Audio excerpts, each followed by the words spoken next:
Hey execs, it's your boy Trey Cooper, coming back to you today with another video on my investing journey, episode 2. If you watched episode 1, you see how I started investing with just $5 and some AutoZone checks. No mentor, no money, no plan, just Wi-Fi and willpower. And YouTube really, just watching a whole bunch of YouTube. But today, we're going deeper. I'm talking about options, Forex, crypto, stocks, futures, commodities. I'm talking about days where I made over $1,000 in a couple hours. And I'm gonna really break down how I got into trading, some tips that'll save you thousands of dollars, and if you're trying to start your own trading journey. So really, the first part was that shift from investing to trading. So investing and trading are two things completely different. Investing, you're building up wealth for your long term. Trading, I think it's just like, quick back and forth trading, a company, options, whatever you're trading, really. That's it. At first, I was playing the game of just long-term growth. I believe in slow growth. I still do. And with dividends, having my companies pay me, I'm cool with that. And just safe bets. But I started watching more things and how I can make a little bit more quicker money. Eventually, I was like, cool, but I need to make money today. You know what I mean? I was back in college, back in COVID days. You already know. Nobody was really working. I'm like, I need to make some money right now. How can I make money today? Not in 10 years. So that's when I started to get into options around 2019. I started small, just started watching the candles, kind of watching some of the option chains, learning strategies, figuring out some zones. I was even waking up early trading in the Asia sessions for some of the Forex pairs that we were trading, and I would be on YouTube endless hours, watching hours of the stock market, then watching recaps, watching the news, seeing what's going on in the world and how I could make a play off of that. So I was kind of treating it like a career. Definitely, if you have free time, I would just start learning things in your off time if you can. So eventually, I started trading, catching some small wins, some Tesla calls, SPY calls, TOT puts. And at the time, back when I was trading in 2019, 2020, this was right when COVID started as well. So I made a lot of money off of puts when the market crashed. I was making a lot of money when the stock market crashed and then bought the dip. So I have a lot of other companies at a good price from back in 2020. But those were the days back then, back in 2020, when the market was crashing, everything was up for grabs. I was making 1K a day, 2K a day. I think even one time I made 5K in one day. It was just maniac back then. But I was trading a lot better. I knew I was trading smarter. I was planning better. And I finally feel like I had control over how fast I could grow. I was thinking, I could quit my job tomorrow if I keep trading like this. I'll never forget the first time I made more money trading than actually working at AutoZone or any other company. Then I realized, oh yeah, this changed everything. Then I realized I was like, I'm not gonna work a regular job. Like, how could I, if I can make $1,000 in a couple hours, why would I sit at a desk or do something else for 10 hours a day, 14 hours a day, some crazy shifts? They have you working open to close. Let's not cap. I made some mistakes too, and they've cost me. They say you have to pay to play. I definitely pay. So I've blown accounts, revenge trade, over traded, had too much leverage. Anything you could think of, I've done it as well. Sometimes I'd hit big and then give it all back to the market in the next trade. So sometimes I would just be chasing that next. The problem wasn't the market. It was me being greedy and wanting more. No plan, no discipline, no boundaries. And so when you break your rules in trading, you definitely pay for it. And I've definitely paid for it a couple times. You could win big and fast in trading, don't get me wrong, but you could lose it even faster if your mindset isn't right.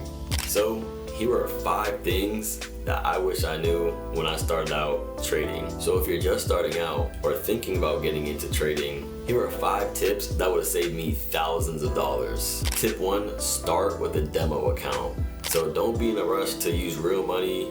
trading is really just a skill, and just like, anything else, you have to practice. So don't practice with real money. I would recommend going to TD Ameritrade. I think it's maybe Charles Schwab now, but the Thinkorswim platform, and you can paper trade on there, set up an account, and use the simulated money and get that practice. Start feeling it. You're like, okay, get some wins. You take an L and you're like, dang, okay, I'm glad that wasn't my money. Then you're good to go. Practice on demo, then you learn how to take L's without the financial hit. It builds muscle memory for discipline. Tip 2, master one setup. Pick one strategy, one pair, one time frame, and just stick to that. My best trades I made was when I was focused on one company, one stock at the time. So like trading Tesla, I would just trade Tesla options, and I knew the market, knew the range for them. When I was trading Forex pairs, I knew the range for them, so I would just kind of get on those pairs specifically and just kind of stick with that. So trading is like cooking. You don't need to get a million recipes. You just need to get one right and do it consistently, and you'll print money. Tip 3, use stop losses. So I used to think I could just I'm just gonna watch it closely and I'll just, I'll be able to exit out, no problem. Boy, let me tell you, use stop losses. Without stop losses, your emotions will take over, and then you'll justify holding longer, and then boom, you're down already 70%. Just set your exit before the trade starts and just walk away. I've had some times where I was like, I could watch it. I'm watching it right now. And that wick will just go top to bottom. You don't know the pain of it being, CPI day and 10 a.m. or at 8:30 when that news drop and that wick goes the opposite direction of whatever you were in, and you're like, oh, and then that's when you know pain. Tip number 4, don't trade with the rent money. So trading with the rent money, or some money that you actually need to use for your bills or necessary survival, don't trade with that. I would just recommend trading with something that you're comfortable with it just going to zero. Just imagine you lose all the money. Would you still be able to, live tomorrow and be able to eat? Stay starving, but you gotta be able to eat for real. So trade with money that is disposable income. That way you won't be so emotionally tied to it. Because when you need that money I need this to hit so I can pay my rent tomorrow, you're gonna trade a little bit differently than if you were just trading with money that you don't really need. If it goes to $1 million, that would be great. If it goes to zero, that would suck, but it's okay. So play with that type of money. No play should have the power to upend your whole life. And the last tip number 5, keep a journal. So track these things, every pattern that I lost. Once I started writing stuff down, I saw the patterns. Was I rushing in? Was I over leveraging? Why did I lose that trade? And really starting to sit down and think, could I have took a better setup? Could I just waited a couple more minutes, or just watch the price, have it respected that and entered? There's a lot of things that when you sit back and journal and reflect on what you could have done, you see patterns, and then you notice it for next time and try to, a journal is how you expose your own bad habits and sharpen your edge. It'll make you think, am I greedy? Am I chasing that one? Am I just chasing the hype? Was I rushing in? You'll start to kind of notice these things and tune into that, and then it goes back to that other tip, just pick one. Once you pick that one thing, keep a journal, and you kind of figure out everything they do, you good to go, you ready to print. So I went from $5 to seeing 1K days with options and Forex with crypto, but it didn't happen overnight. It took losses, it took lessons, it took time in the market, staying locked in, being down over $5,000 a day. It's not a fun feeling.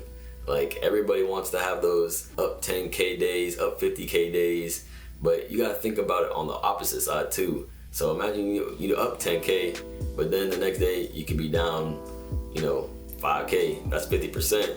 Are you able to handle that?